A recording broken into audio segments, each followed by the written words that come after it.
The information in this podcast is for general informational and educational purposes only. Nothing we say should be taken as individualised advice. If anything you hear brings up concerns for you, we strongly encourage you to speak with your GP, psychologist, or another qualified health professional. We would like to acknowledge and pay our respects to the traditional owners of the unceded lands of the Kulin Nation, on which this podcast is recorded. We acknowledge their rich history and honour the ongoing connection to land, waters, culture and community.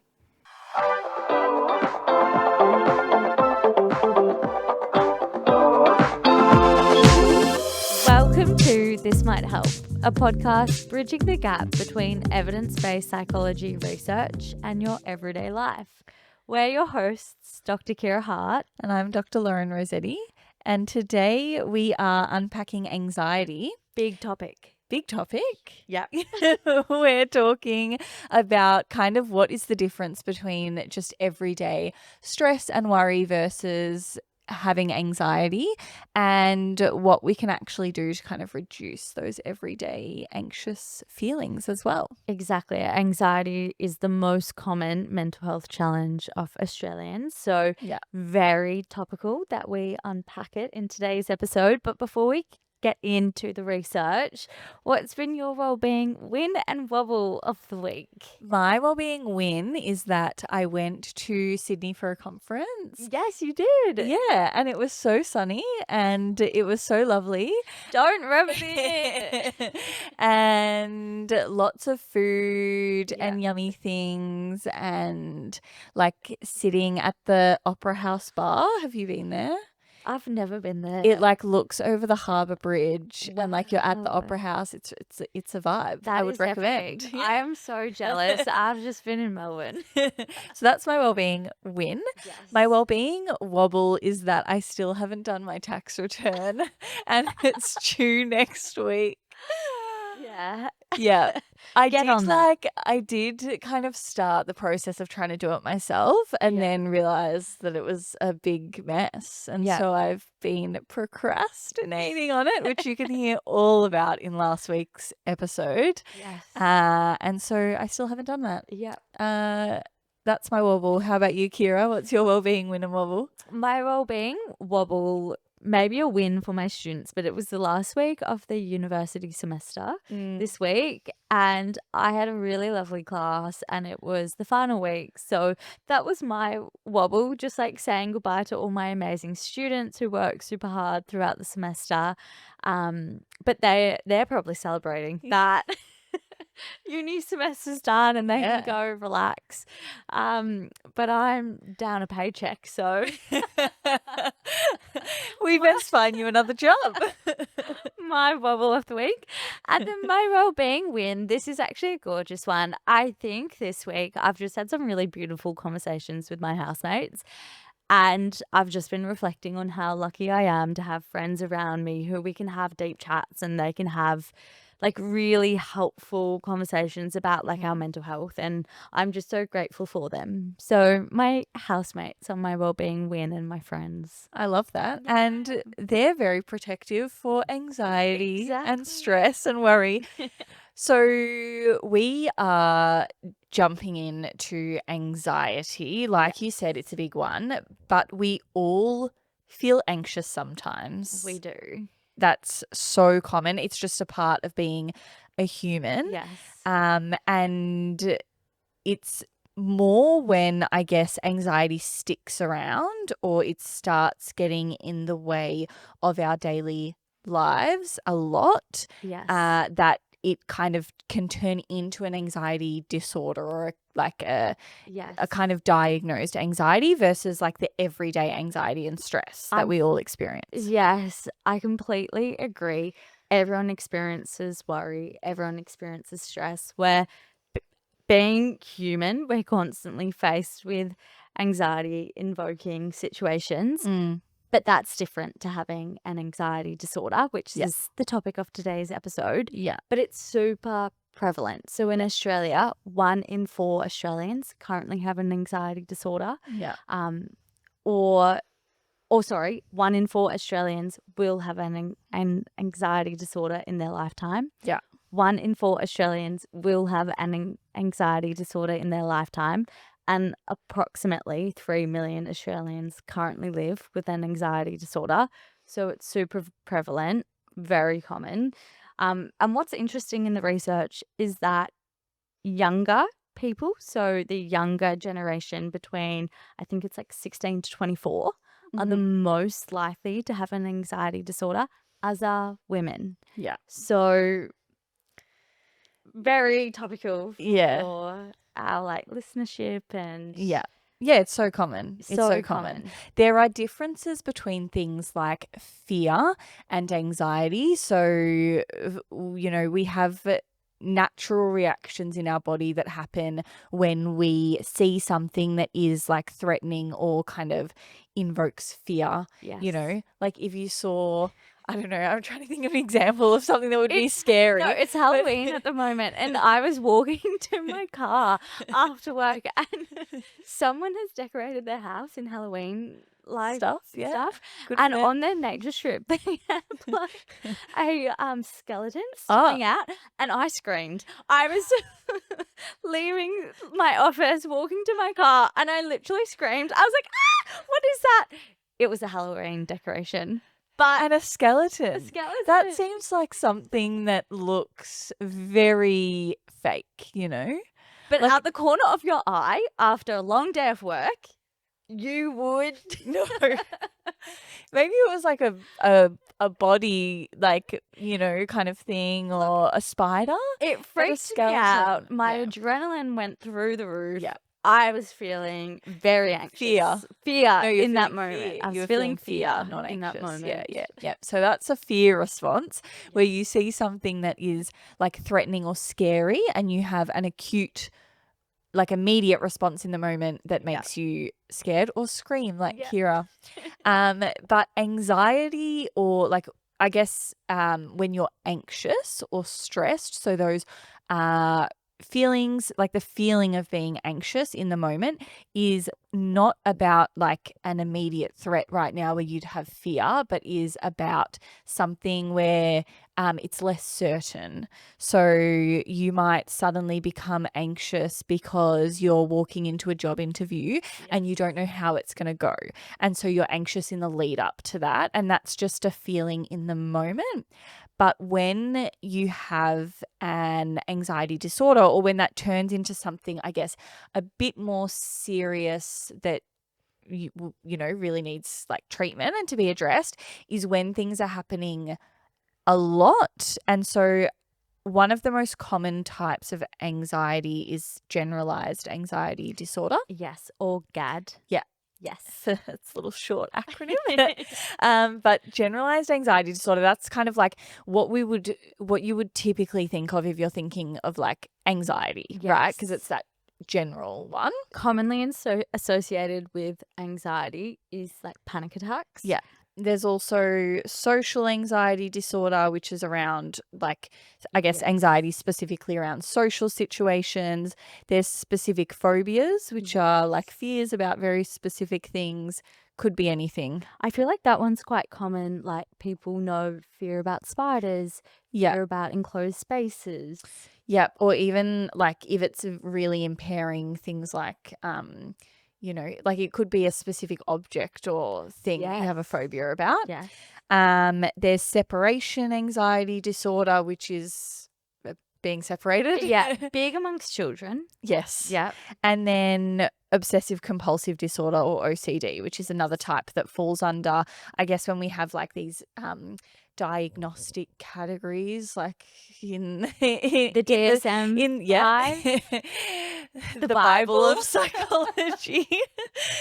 But that one is also under the anxiety disorders subheading. So anyway, there's lots of different types of anxiety. We won't be really getting into the nitty-gritty of all of them, but I thought it might be helpful to just touch on the generalized anxiety disorder one, because I think this is really common and it's what people most commonly like think of when they're thinking about anxiety. Yeah. And this is, I guess, some of the things that make up when anxiety becomes more of a condition or an anxiety disorder, is when there's excessive anxiety and worry. And that's around that being apprehensive or having these anxious expectations about like what will happen. So that ruminating thinking and that kind of stuff. Yeah. And it's occurring most days Yes. or more days than not for at least 6 months. And I think that's a big distinguisher between when you feel stressed or when you feel fear. It's often in the moment due to a specific cause, i.e. a job interview or i.e.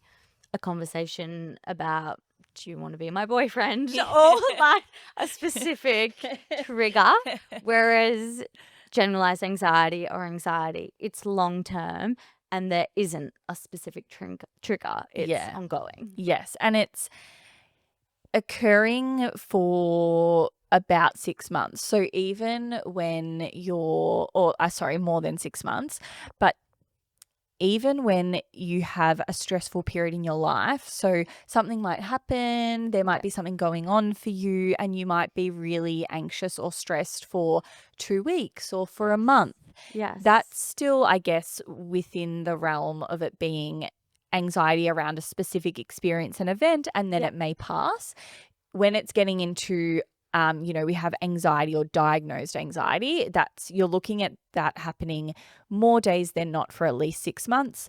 And it's about a number of different things. So not just like one specific worry, like health, for example, or one specific worry like work, money. It might be lots of worry about lots of different activities or events. And you find it difficult to control the worry. And it's associated with different symptoms. So there are kind of lots of different things. We'll talk about some of them in a bit more detail, but you can also feel feel a lot of different things in the body or kind of have these different things pop up. So like restlessness, getting really easily tired, having difficulty concentrating, like muscle tension, all the physical symptoms all the associated physical with symptoms. anxiety, Yeah. which are huge. And I feel like that's what presents the most. People come to therapy or people come to see a psychologist. They go to the GP because they're noticing they're really struggling to concentrate or they're finding it difficult to fall asleep. They're feeling really restless. They're feeling all these physical symptoms like their heart palpitations, which will get to the physical symptoms in a little bit. Don't you worry. But these are kind of like the red flags saying, this isn't just everyday worry, stress. It's kind of something more significant. Yeah. And it's leading to anxiety or an anxiety condition. Yeah. And some people may also not necessarily know that they are experiencing this kind of long-term stress or worry. It might come out in those physical symptoms. And then those physical symptoms might be the thing that highlights, actually, you are very anxious and you've been anxious for a really long time. So even things like being irritable for a long period and little things that would normally not make you upset or not make you angry or they wouldn't set you off as easily are now kind of coming up again and again. Yes. And then you realize, actually, like this is like the underlying reason this is happening is anxiety. I feel like that is also quite common to feel or to not necessarily know, this is anxiety or this is worry and this has been a long-term thing, but then it comes out in those physical symptoms. So it's also good to be mindful of the ways that might pop up in our body, to know kind of what to look out for when we're talking about anxiety and especially when it's long-term. So maybe let's chat about what those physical symptoms are. We've spoken a lot about how we feel anxiety in our body. How can that present? So I know a very common one is like heart palpitations or like having a really fast heart rate. Yeah. And that happens like when we feel anxious, our heart beats faster because our body is under a state of stress. Yeah. Another common one is like really overwhelming thoughts or like foggy thoughts, clammy hands, feeling sweaty, feeling hot. Yeah. Maybe feeling a bit shaky, feeling butterflies in your tummy. That's Yeah. a huge one. Yeah. And getting like the shortened breath. Yes. Yeah. Did you say that just then, or did No, I I didn't. I was like, did I briefly black out just then? Yeah, like shortness of breath or like quick breathing. That's why Yes. actually I won't jump prematurely to the techniques, but yeah, your breathing will get quicker. Yeah. Like you were saying before, it's harder to focus. Yeah. And then yeah, it's like a nauseous feeling too, like waking up Yes. and feeling sick in the Yes. morning. Headaches are really common. Yeah. And then like, yeah, all of that, like kind of the whole body aches that come from being tense all the time. Exactly. Like having shoulders like up around your ears. Yes, having the hunched shoulders. Yeah. So when we experience anxiety, our body goes through a physiological experience as well. Yeah. And kind of experiences some of the symptoms we've just described. Mhm. Some people don't experience all. In fact, most people don't experience all. You might experience just like a few of those. Yeah. But it's an awful feeling. Like Mm. it's shocking when you feel anxious and when you feel sick in the stomach or when your thoughts are really overwhelming and you can't concentrate and you're feeling really sweaty and hot. Like I'm sure lots of people listening can relate to this experience and Yeah. it's not pleasant. No. And a big underlying factor as to why our body goes through this relates to the nervous system and the fight, flight, freeze, fawn response. Yeah. So let's dive into what that is. Yeah. So Kira, can you tell me about those 4 responses? When we experience a stressor or a threat, a danger, when our body feels anxious and is experiencing a threat, people respond in different ways, and the fight, flight, freeze, fawn response are 4 main categories to which someone might respond. So fight is kind of what it sounds like. Like people might experience rage, they might have increased energy, they might yell, they might have an increased heart rate and like increased adrenaline in order to like attack the aggressor. Yeah. If we think back to the saber-toothed tiger example that we kind of learn in psychology, experiencing a threat, i.e. a saber-toothed tiger way back when, a fight response would be like preparing your body to like attack the tiger. Yeah. You're running at it. You're running at it. Yeah. Ready to take on the tiger. Then we have The flight. flight. Yeah. We're running away from the tiger. Yeah. Our body, again, we have that increase of adrenaline, but we are getting out of here. We are fleeing the situation. Yeah. Fawn and Freeze.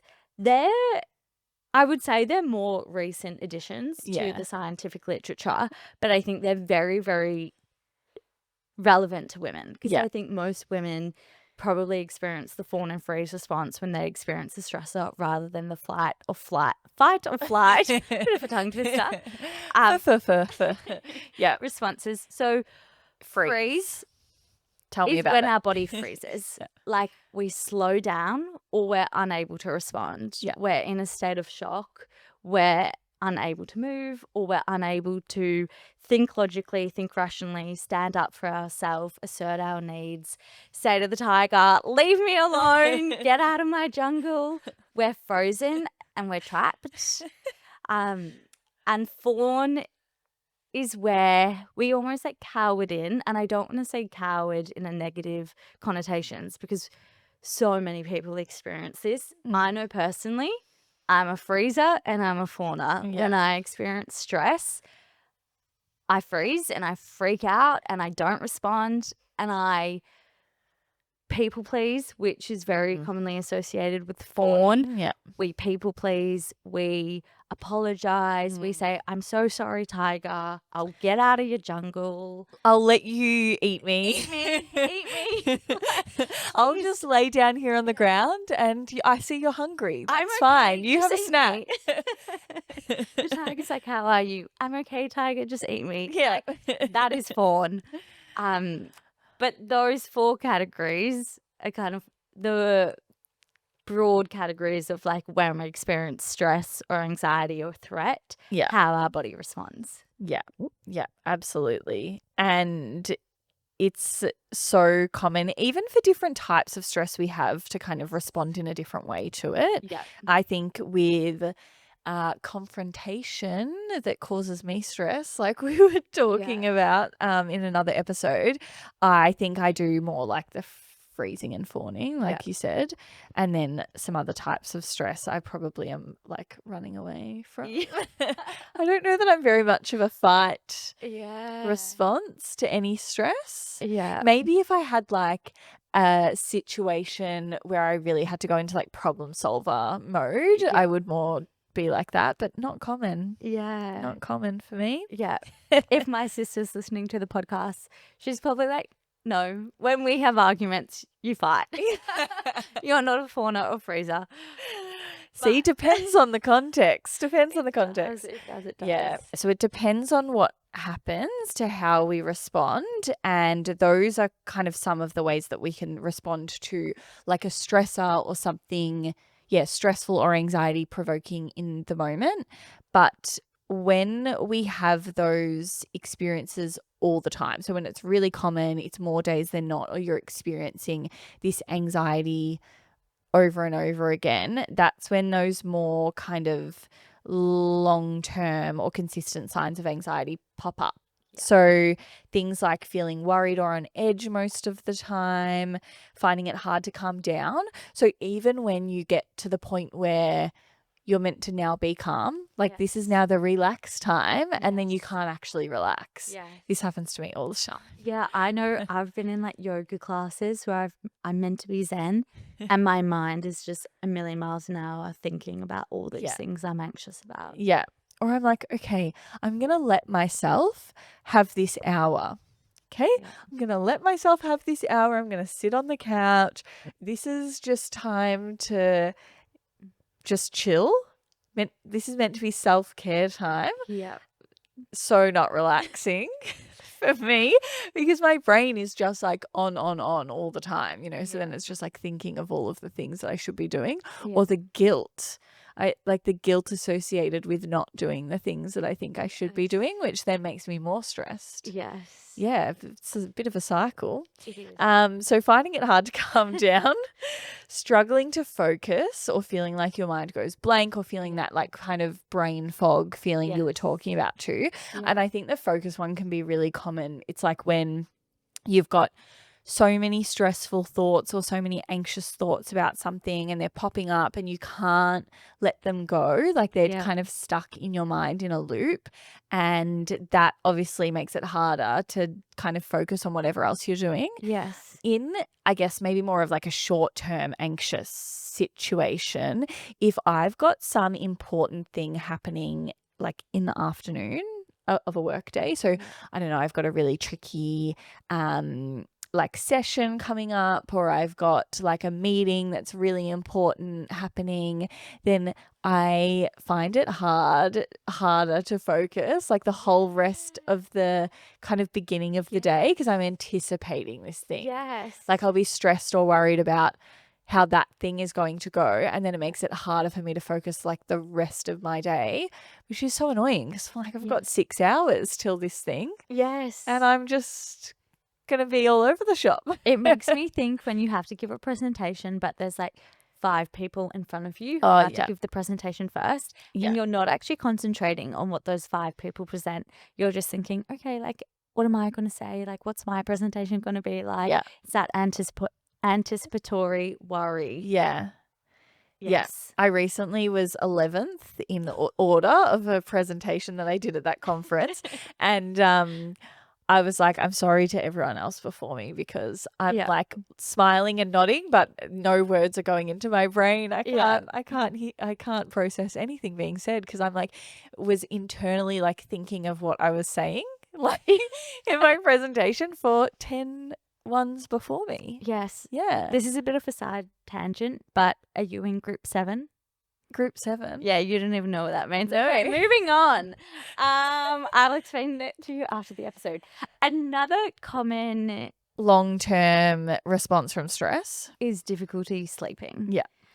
I know I've experienced this when I'm highly anxious, trying to fall asleep at night Yeah. can be super hard because your mind's racing. It's got all these thoughts. Your nervous system is activated and you're probably in the sympathetic. That's when we're stressed out. Our sympathetic nervous system's activated. So our heart's pumping, everything's kind of activated, and it's difficult to fall asleep. Yeah. I think it can also wake you up.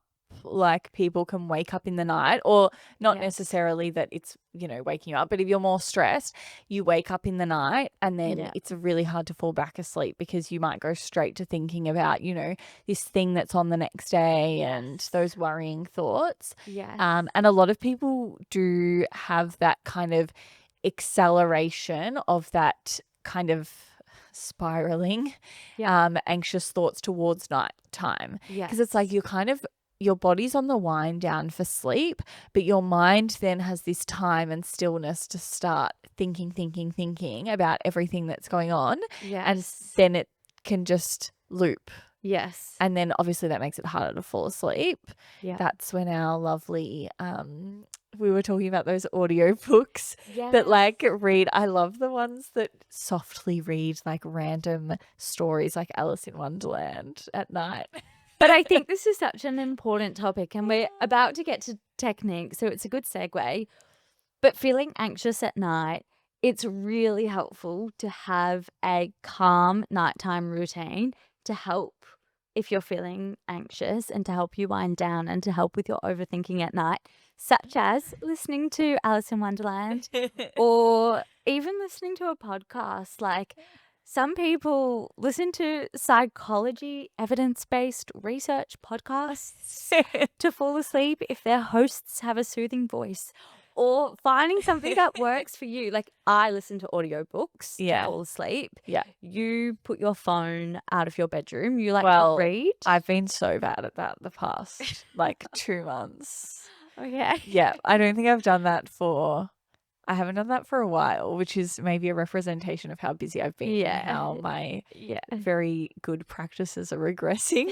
It is what it is. It is what it is. But it's when I have it in my room, I will put something on like a audiobook, Yeah. but it's like a sleep one. Yes. Did I at one stage talk about my well-being kind of wobble/win of accidentally paying for a yearly subscription of Headspace? Did I talk about that? No, you. Oh, okay. But So please elaborate. yeah, I went to pay for a trial or something, or get Headspace, like the mindfulness meditation Yes. app. I wasn't actually kind of ready to commit to the whole yearly subscription cost, but Yes. I clicked it and I had bought it. So then I was like, this is a sign Yep. that I am committing to my regular mindful meditation practice. Exactly. And they, on that app, which is excellent, by the way, it's definitely worth Yeah. it was worth the money, but it was not intentional at the time. They have some wonderful sleep cast or sleep Yes. mindfulness meditation stories Yes. where they go through a whole little journey and you're kind of doing this mindful meditation thing, but helpful for the sleep or nighttime worries. I have 3 things to say in response to that. Okay. 1, it's an investment in your health and well-being. Absolutely. Agree. 2, you can claim it on tax as a psychologist when you go do your tax return. That's good because I haven't done it yet, so we can fit that You in. can claim it on tax. And 3, I have a free meditation app on my phone if any listeners don't want to pay for a subscription. I believe the app is called Healthy Minds. If it's not, we will edit this episode and we will crop in the actual name. Or we'll just write the right one in the show We'll notes. write the right one. I would grab my phone and grab the app, but it's currently recording my face during this podcast, so I can't do that. But let's keep chatting about techniques. I So, was going to say, sorry to cut you off, but there can be that pre-sleep stress. yes. Also, I find for me, and maybe because it's a lot of my stress feels work related, but I get the kind of immediate wake up stress. Like Yeah. I wake up in the morning and then like my body is kind of flooded with this kind of adrenaline and stress response of, okay, like now I've got to deal with the day. Yeah. And that I think there are different ways to deal with those stresses compared to kind of like the wind down routine of sleep versus like if you experience stress in the morning when you wake up. Yes. And so we should talk about some of the techniques. Yes, we should. I also, sorry to backtrack, but I know in my nightly routine, I think things like yoga, Mm. having a hot shower, having a hot drink like a cocoa or tea before Mhm. bed, watching a relaxing TV show, or reading a book. I'm just adding to the tool of strategies that Yeah, I'm like people might wondering what draw the relaxing TV show is before bed. on. What is a relaxing TV show? Love Island. I don't know.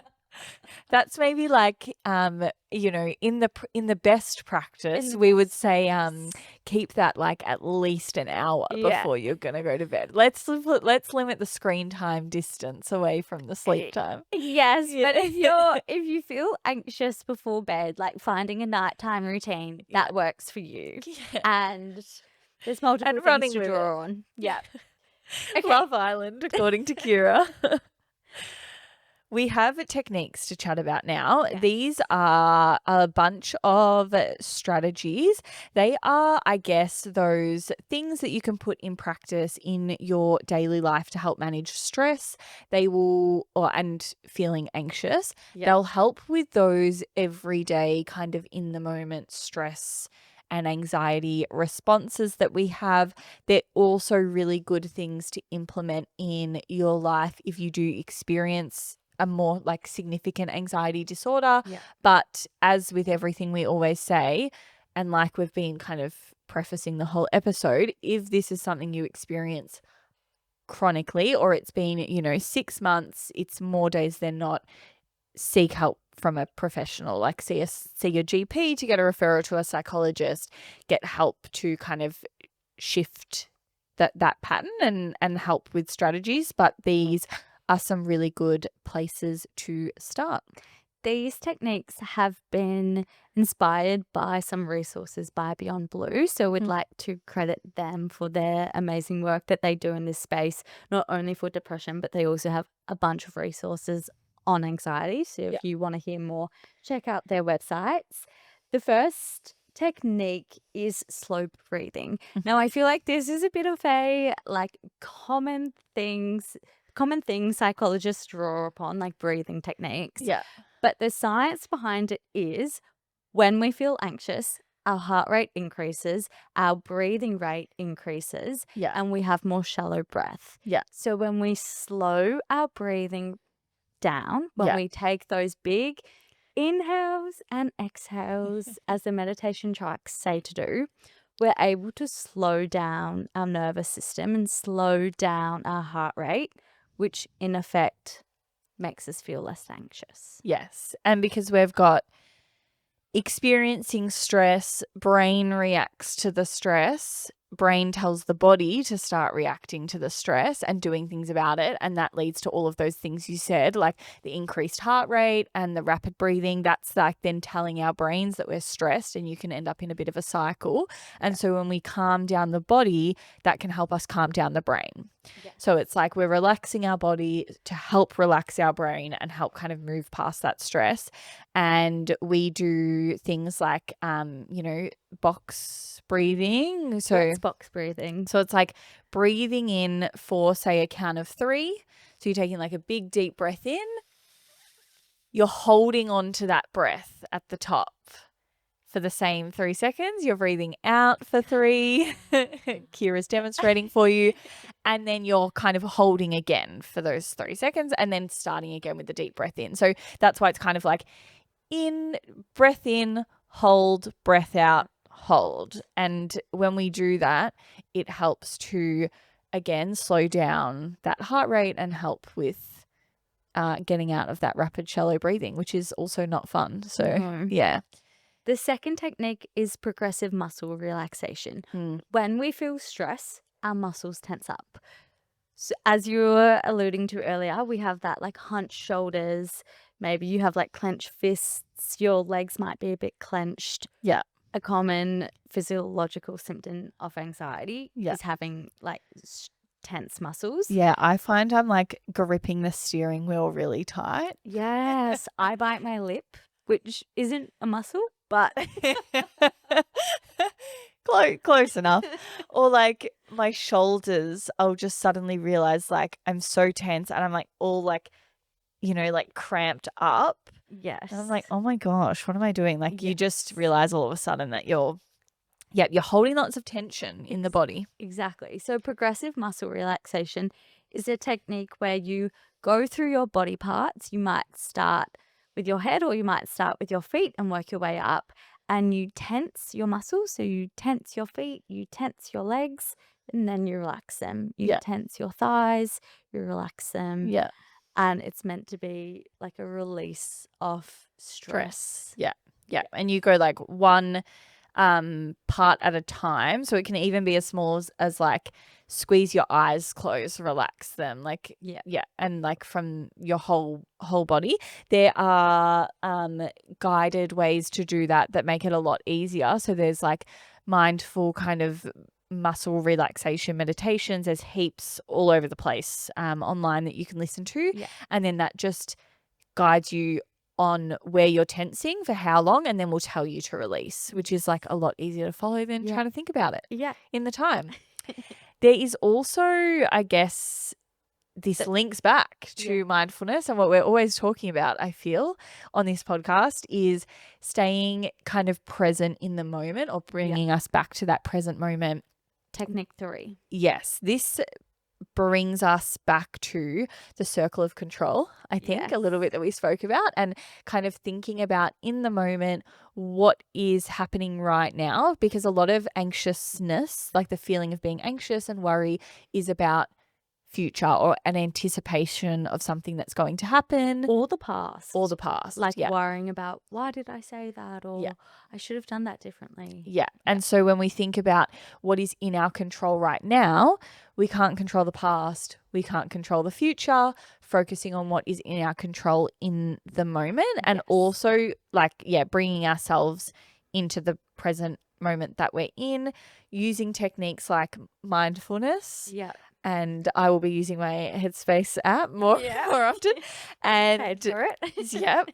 and also grounding techniques as well. Yeah. There's ones where like you you put your feet on the ground. So you might like put your feet on the ground or sit on the floor. Like it doesn't really matter. Push back into a chair if you're sitting on a chair. Yeah. Even like put one hand to your chest to feel like you're breathing, or your heart as well. Yeah. And kind of take a deep breath and to, I guess, ground yourself in the moment. Even things like the senses ones to put you in the moment. So like, what's one thing or a few things I can see? What are some things I can hear right now? What can I smell, taste and touch? Yeah. All the senses. Yes. And by making your body identify those things and think about them, you're kind of pulling yourself into the present moment of what's happening now. Yes.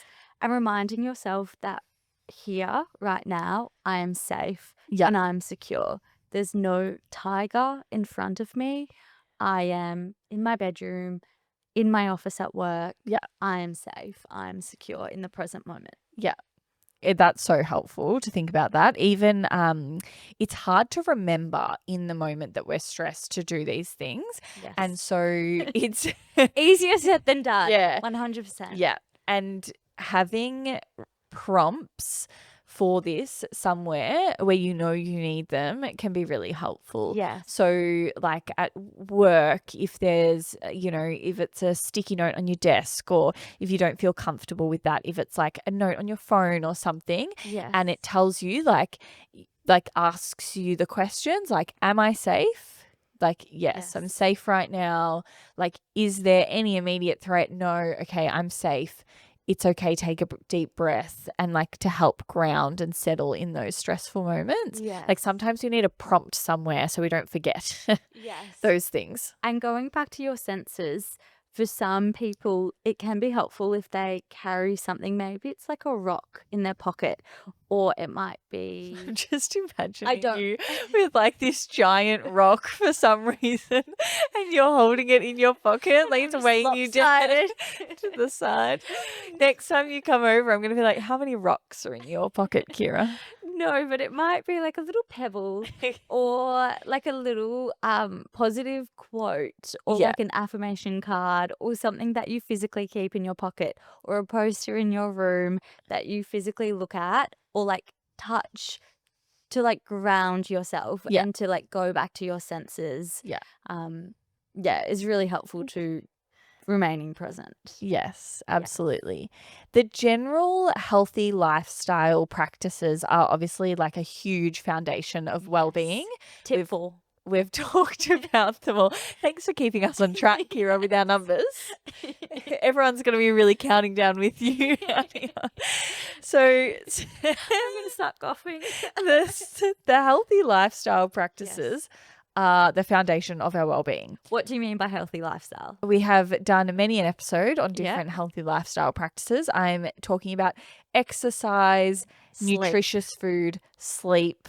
I'm getting like targeted eyes from you at sleep because are you doing that because I don't sleep very much? Maybe. Social connection or like staying connected with family and friends.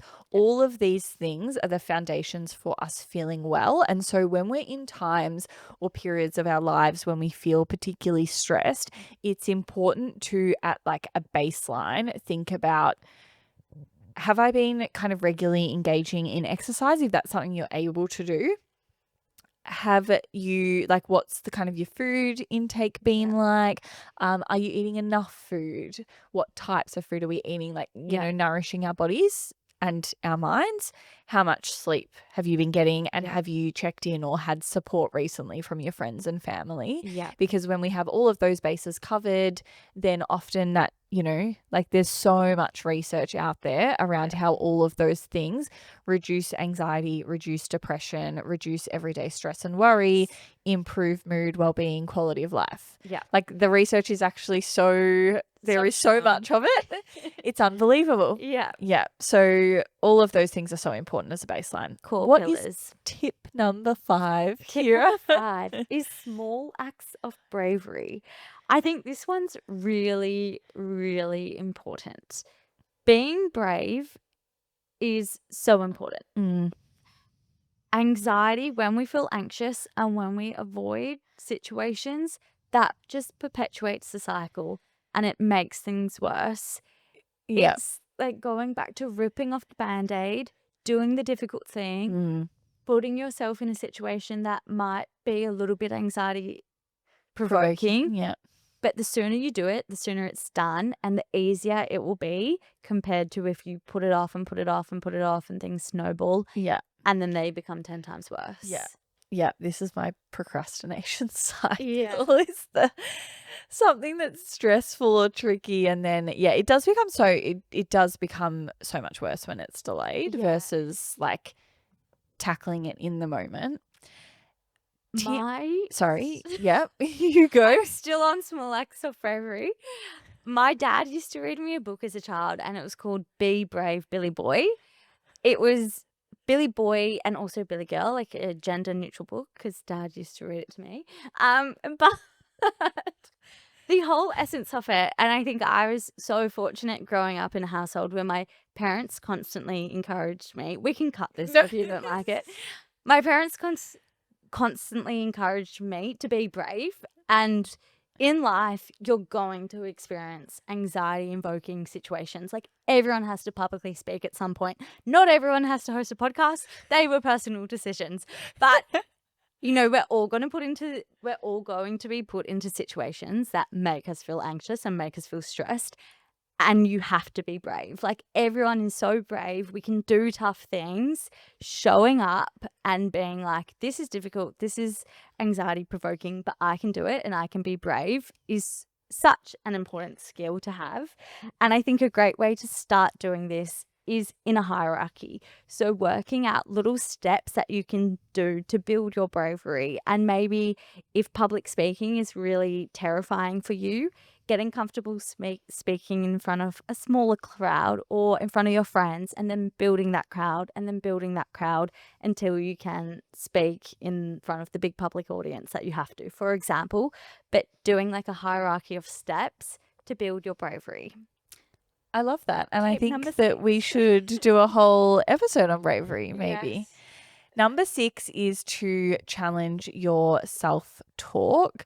So this is asking yourselves things like, is there evidence for this? Yes. You know, or what would I say to a friend? So bringing back kind of the reality, or challenging the reality of the anxious thoughts you're having. I often, which, you know, I think I heard from another psychologist at one point in my life, was how likely is this thing to happen? Like, how, you know, you're worried. I will get like worried or ruminate about outcomes. And Yeah. it's like, how likely is that outcome to happen? Or Yeah. what is the worst that can happen? So Yeah. even if I'm imagining the worst possible thing, even if that worst possible thing happens, like, How bad is that? yeah, how bad is that? And kind of bringing some reality back to the worries, or like helping your mind put them in check. Yes. And that's a big part of cognitive behavioral therapy, which is Yeah. a type of psychotherapy. And it's all about challenging those negative thoughts you might have. Yeah. But it's important to be able to challenge those negative self-talks. Yeah. And I think when we get into really consistent patterns of having those like lines of thinking, when we also like, often if we've been doing that for a really long time, we can kind of intellectualize or tell ourselves, you know, that like we can kind of talk ourselves around those things. Yeah. That's when a therapist is really helpful. Yeah. Like, where you might need an external perspective to come in and be saying, like, we're going to kind of shift this cycle together. Yeah. Tip number 7 is be kind to yourself.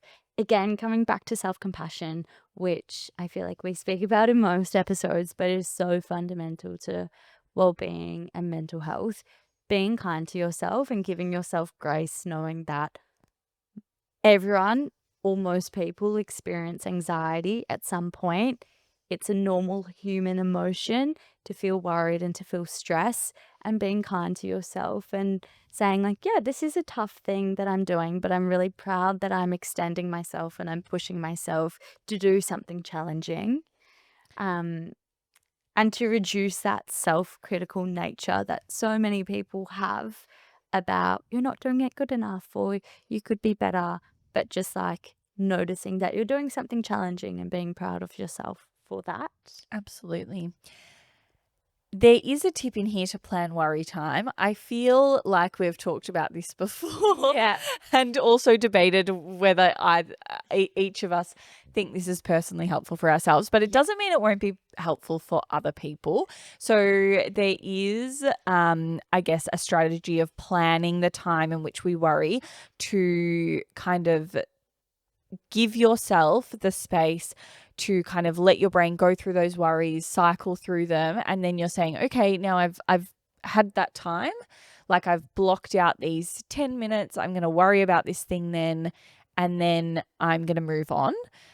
Some people find that helpful in kind of containing the worry about that thing and then helping themselves like shift onto the rest of their day. Exactly. Tip number 9 is getting to know your anxiety. And what we mean by that is getting to know like your triggers. Often we feel anxious about certain situations and they're reoccurring. And when we can recognize that person makes me anxious, or that meeting makes me anxious, or Mondays make me anxious, or whatever it might be, keeping track. And usually it's helpful to keep a journal or a diary or taking notes in your phone to being like, okay, I'm noticing that I'm feeling really anxious. My heart rate has increased. I feel really sweaty when this person's called me or when I had to give a presentation at work. And you're getting really specific on what situations make you anxious. Yeah. And tip number 10 is connect with your supports. So this is, I guess, also one of those fundamental things, but just checking in with your family and friends, going to your like support network or community that you really reach out to in times of need, and helping or or chatting with them in a way that then lets you know that you're not alone. So it reduces that feeling of isolation. It also, I mean, like we've said again and again, it's so common to be anxious and stressed and to also have like more consistent long-term anxiety. And so many people will experience it in their lifetime. And so being able to talk to others and chat about that also then normalizes the experience, because most people or a lot of people will have been through a similar thing. Yes. And it can be so helpful when you say, oh my gosh, I've had such a tough day. This happened to me. And you have a friend or a peer say, me too. Like that was really, really stressful. And like I can relate or I empathize with you. It's so helpful. Yeah. Yeah. Lots of tips, 10 tips. 10 tips. 10 tips. And as always, we'll include the resources to the Beyond Blue research in our show notes. Yeah. But let's conclude by, on top of these techniques we've spoken about, is there anything else that you personally find helpful for you, Lauren, when you feel anxious? My go-tos that I notice that make me less stressed are kind of within those foundational things as well. So like exercise. I notice that if I exercise within my day, then just generally I feel less anxious overall. So I think those peaks happen less, or they're flatter, like as in like the level that my stress will get to is lower when I've exercised or kind of had enough water for the day and all of those things. I also like to read. I think that is kind of relaxing for me, and I'm a big social person, I would say. So just chatting to a friend or like going for a walk. Outside nature time, I think is good. Like I need to see the trees. Yeah. I need to touch the grass. Like I need to be grounded on reality. Yeah. How about you? When I feel anxious, I found it really helpful to speak to people in the past, whether that be a therapist, close friends, or family. I know at the moment I have a few friends who are my go-to. So if I'm having a really stressful day or if I'm feeling overwhelmed, I'm feeling anxious, I know I can call X, Y, and Z, and they're great supports for me. So I have like my friends identified with like who are my go-to people. Another big thing for me is running. And when I kind of get into that like high adrenaline state and I'm like pushing my body physically, I find that really helps reduce my anxiety, get a lot of stress out of my body. And then in the evenings, I find I'm someone who I like being quite cozy. So I find it so relaxing and soothing and calms my anxiety if I put on my dressing gown, put on my Ugg boots, make myself a hot chocolate or Ovaltine or a tea, and I just like lie on the couch in my gorgeous lounge room. And that to me is just like a little calm sanctuary where my anxiety just like drops and I feel so relaxed. So I'm quite specific with like my anxiety relaxing techniques, but I've kind of like learned what works for me. And that's what we encourage people to do. And that can be through seeing a psychologist or seeing a mental health care professional, and they'll work with you to work out, okay, given your lifestyle, given your particular anxiety triggers, what's actually going to be useful and what techniques are you actually going to use and draw upon? Yeah.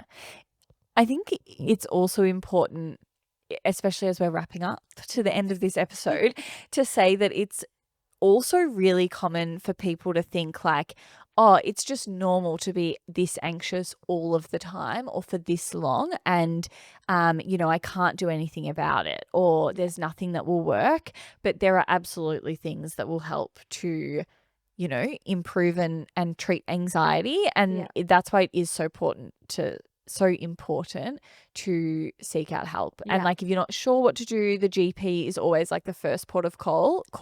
It's like going to them, and then they can help you with referrals and options for a psychologist, and someone to chat to. Because even like, I know for a lot of people I've talked to before, like friends and family and others, they can feel like, oh, there's like, this is just going to go, well, this is how I am. Like, I'm just anxious and this is how it will be. But no, there is lots of supports out there. And as always, we have some resources and helplines in the show notes.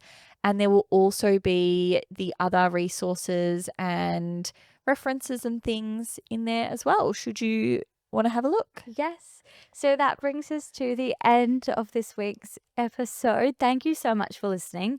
I feel like Lauren and I are becoming a little bit less anxious as we record, lol. But as always, we'd appreciate any feedback you have. We're on socials at This Might Help on Instagram, TikTok, and also on YouTube. Yeah, This Might Help podcast. Don't forget the podcast. Yeah. And the full video version is also on YouTube. You can see us this week sitting on the couch this time. We've chilled out a bit, which is nice. We're sitting back and relaxing. Yeah. And otherwise, we will catch you all next week. Bye. Have a great week.